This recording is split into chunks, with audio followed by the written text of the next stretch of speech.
kinerja wali kota itu pembuktiannya ada kondisi yang tidak normal. Angka kriminalitas itu cenderung akan muncul.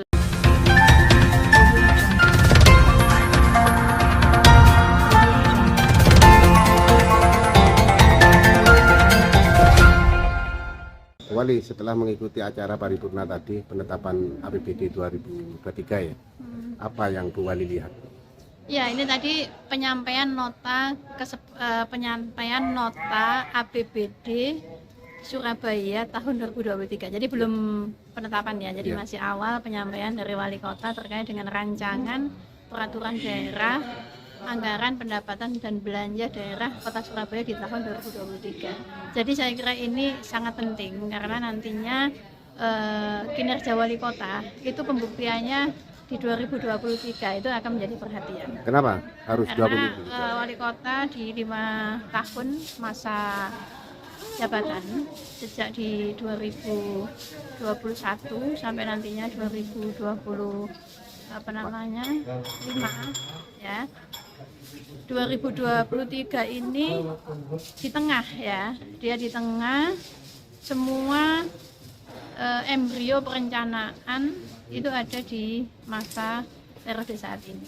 Gitu. Ya kenapa? Kok tidak diukur dari awal jabatan ini? Di awal jabatan kalau di 2021 perencanaan masih di wali kota di periode sebelumnya. Kemudian di 2022, di 2021 sudah, tapi kita masih ada masa pandemi, ada kondisi yang tidak normal. Ya. Kemudian di 2022 ini juga separuh pandemi juga belum seluruhnya. Ini sekarang pun pandemi belum dicabut kan masanya. Di 2023 prediksi pandemi sudah berakhir ya, dan di 2023 secara makroekonomi relatif semakin membaik begitu. Dan itu juga di tahun ketiga wali kota menjabat. Jadi ada waktu 2 tahun di awal yang bisa dikatakan sudah berjalan. Di tahun ketiga saya kira itu menjadi hal yang penting. Oleh karena itu APBD 2023 menjadi kita dorong menjadi ajang pembuktian atas kinerja wali kota memimpin kota Surabaya. Nah, kalau ngomong apa tantangannya di 2023 sehingga wali kota harus membuktikan? Ya, jadi tantangannya ada tema APBD 2023 yang ini saya kira kita support ya. Kita support dalam artian kita akan kawal betul, yaitu terkait dengan penguatan SDM dan pemenuhan kebutuhan sosial berkelanjutan. Jadi kalau kita bicara tentang daya saing SDM, kita bicara tentang pemenuhan kebutuhan sosial berkelanjutan, ini bicara tentang kesejahteraan. Jadi pemerintah kota dipimpin oleh wali kota Surabaya tengah memperkuat pada sisi kesejahteraan warga kota Surabaya dengan mengambil tema ya yang disampaikan di sini adalah terkait dengan penguatan SDM dan kebutuhan sosial berkelanjutan, dan tema ini pun sudah tercantum di KUHP-PAS yang sudah disepakati, disetujui oleh DPRD Kota Surabaya, yang nanti detail anggarannya akan dibahas di 1 bulan ini, yang insya Allah nantinya akan persetujuan bersama antara pemerintah kota dan DPRD itu di 10 November 2022 tepat di Hari Pahlawan. Nah, apa saja?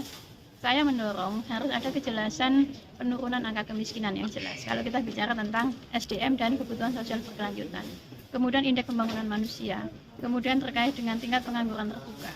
Ya, di tahun 2023 ini berapa capaian yang akan ditentukan dan targetnya akan dipenuhi, ini harus jelas-jelas.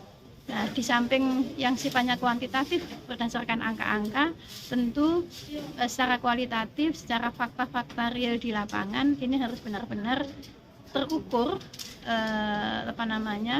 terkawal, terbukti, terlihat ya bahwa kesejahteraan warga kota Surabaya semakin membaik.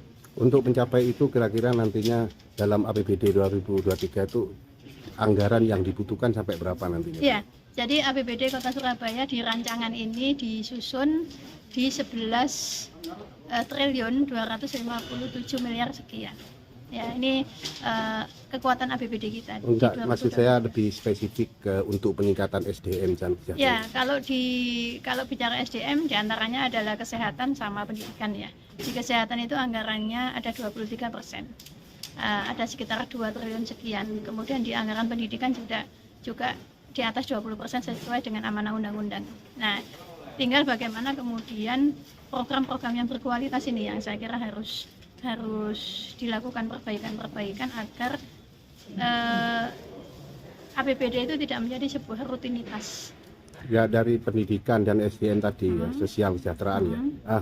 Kira-kira yang menjadi sangat prioritas di langkah atau awal tahun 2023 apa Bu? Di 2023 ini pemerintah kota juga melanjutkan pemulihan ekonomi ya, dengan pemanfaatan aset-aset yang dimiliki oleh pemerintah kota untuk peningkatan pendapatan khususnya warga yang tidak mampu. Itu ada, masih dilanjutkan.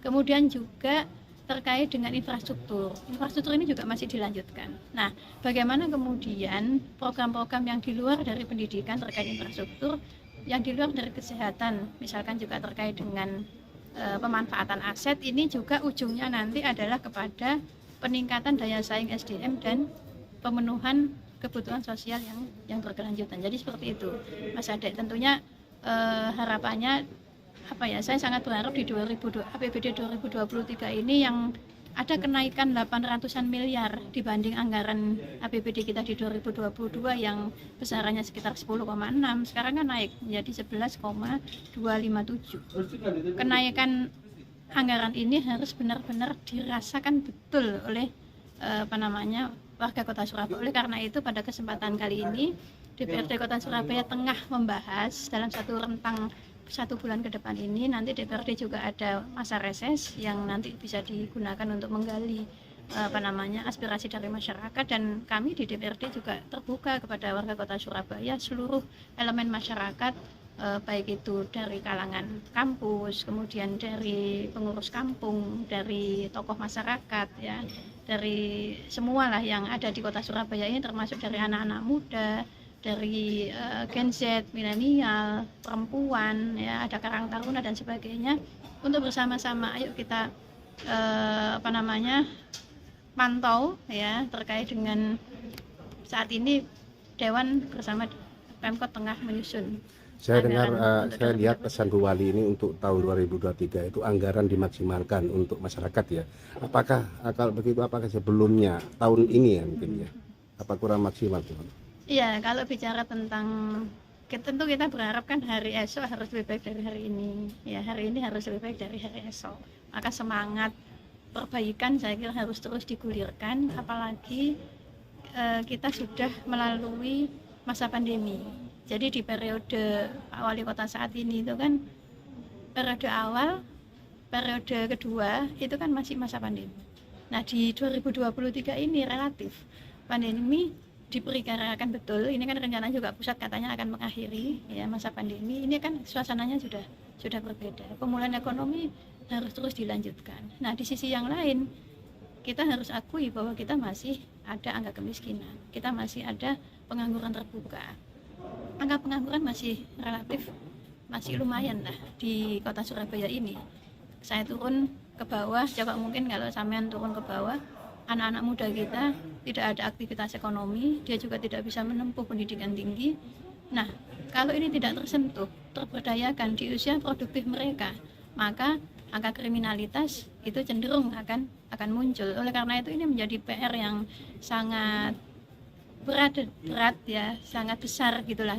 Kalau berat mungkin nanti kalau kita tangani bersama, moga-moga ini bisa kita solusikan. Jadi ini saya tadi berpikir bahwa ini 2023 ini harus betul-betul anggaran ini kita maksimalkan untuk memastikan betul, sehingga kemudian nanti angka kemiskinan ini nanti menurun, kemudian pengangguran ini juga tidak semakin banyak ya.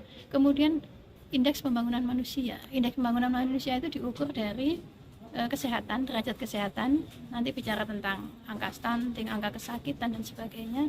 Kemudian nanti juga terkait dengan lama sekolah, bicara tentang pendidikan, tidak ada yang putus sekolah ya, tidak ada anak-anak yang putus sekolah, ada kasus-kasus yang masih ijazah ditahan, nggak bisa ikut ulangan, orang kesulitan, orang tua takut mengantarkan anaknya sekolah karena belum bayar sekolah dan sebagainya. Itu udah jangan sampai ada tuh di Surabaya yang seperti itu. Oleh karena itulah deteksi dari pemerintah kota, mulai dari yang ada di Taman Surya sampai kemudian di tingkat kelurahan, harus bisa merekam betul apa persoalan, apa kebutuhan masyarakat, apa yang masih menjadi kegelisahan gitu ya. Pemerintah harus benar-benar hadir, membantu, tidak hanya insidentil ya, tetapi membantunya dengan program. Jadi tersistem dengan baik gitu. Jadi enggak case by case gitu. Harapan kita tidak case by case, walaupun mungkin kondisi-kondisi tertentu case by case itu ada, tapi case by case ini sebaiknya kita minimalisir, sehingga kasus-kasus muncul terkait masalah-masalah sosial, ada yang nggak bisa berobat, ada yang nggak bisa sekolah gitu-gitu. Moga-moga di 2023 ini sudah semakin berkurang gitu. Oke. Mas Ade. Jadi itu ya, terima kasih.